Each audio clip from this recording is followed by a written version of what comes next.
नमस्कार, माझे नाव समृद्धी महेंद्र धांगरकर आहे। माझ्या आजच्या विषयाचे नाव आहे सोशल मीडिया आणि तरुण पिढी। सध्याच्या या तंत्रज्ञानाच्या युगात अगदी लहान मुलांपासून तर वयाची 70 ओलांडण्यापर्यंत प्रत्येक जणाला सोशल मीडियाची माहिती असते।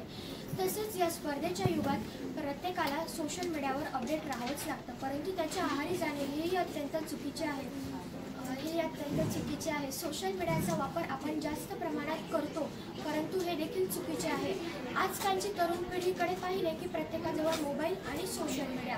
आपण सोशल मीडियावरती कशा प्रकारे अवलंबून आहोत याचे उत्तम उदाहरण म्हणजे सेफ ओरिओस्किन यांनी त्यांच्या सोशल डायलेमा या माहितीपटाच्या आधारे AI म्हणजेच आर्टिफिशियल इंटेलिजन्सच्या माध्यमातून ही समाज माध्यमे आपल्याला स्वतःच्या विळख्यात कशी अडकवतात याची माहिती देतात।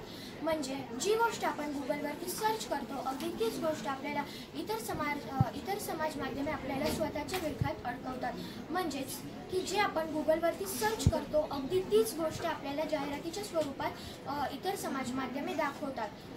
तरुण वय असं असतं जिथं लात मारेल तिथं पाणी काढेल असं IPS विश्वास नागरे पाटील म्हणतात। 200 ते 300 रुपयाचा डेटा असला की महिनाभर सर्व काही विसरून फक्त मोबाईल। सध्याच्या या तंत्रज्ञानाच्या युगात प्रत्येकाजवळ मोबाईल आणि सोशल मीडिया एवढंच असतं, परंतु तरुण वय असं असतं की आपण फॅसिलिटीजचा उपयोग करणं हे महत्त्वाचं असतं आणि तो उपयोग आपण देशाच्या समाजाच्या हितासाठी करू शकतो। आता आपली मराठमोळी मधुराज रेसिपी, विष्णू मनोहर असे इत्यादी असे अनेक जण आहेत की जे आपल्या मनोरंजनाचं तसेच आपले कौशल्य सादर करून लोकांचे मनोरंजन करतात।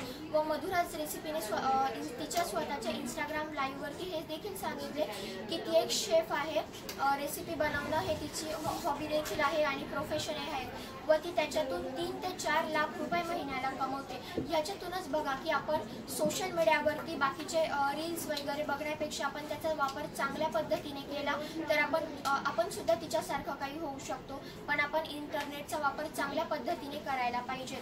आता जसे की बघा IS सृष्टी जयंत देशमुख किंवा IS तनू जैन इत्यादींनी सोशल मीडियाचा पूर्ण प्रमाणात वापर केला, पण चांगला वापर केला आणि परिणाम आपल्या समोर आहेत की त्यांनी कशा पद्धतीने त्याचा वापर केला। ते बाकीचे इंस्टाग्राम वगैरे त्याच्यावरती नव्हते, पण त्याने यूट्यूबवरती वगैरे चांगल्या अभ्यासासाठी उपयोग केला, तसं आपण उपयोग करायला पाहिजे। आपल्याला तर आजकालच्या फिल्म स्टारची नावं तर अगदी तोंडपाठ असतात, पण तेच भगतसिंग, राजगुरू यांची नावं सुद्धा माहिती नसतात। तसेच आजकालची तरुण पिढी ही थेट चीन, जपान, अमेरिकेपर्यंत जाऊन पोहोचलेली आहे, परंतु भारत देशातही परदेशातही भारताचा झेंडा फडकवणाऱ्या स्वामी विवेकानंदांचं नाव आपल्याला आठवत नाही। आजकालची तरुण पिढी ही फक्त सोशल मीडियासाठीच आपल्याला जगताना दिसते, परंतु इथे जर तरुण एकत्र आले तर स्वराज्य निर्माण होतो, इथे तरुण एकत्र आले तर 150 वर्षाची गुलामी नष्ट होते। तेच इथे जर तरुण एकत्र आले तर सोशल मीडिया सुद्धा आपण एक अर्थव्यवस्थेसाठी निर्माण करू शकतो। थँक्यू। इथे मला सिद्धेश कम्प्युटर्स आणि टीम्सने मला बोलण्याची संधी दिली त्याबद्दल थँक्यू सो मच।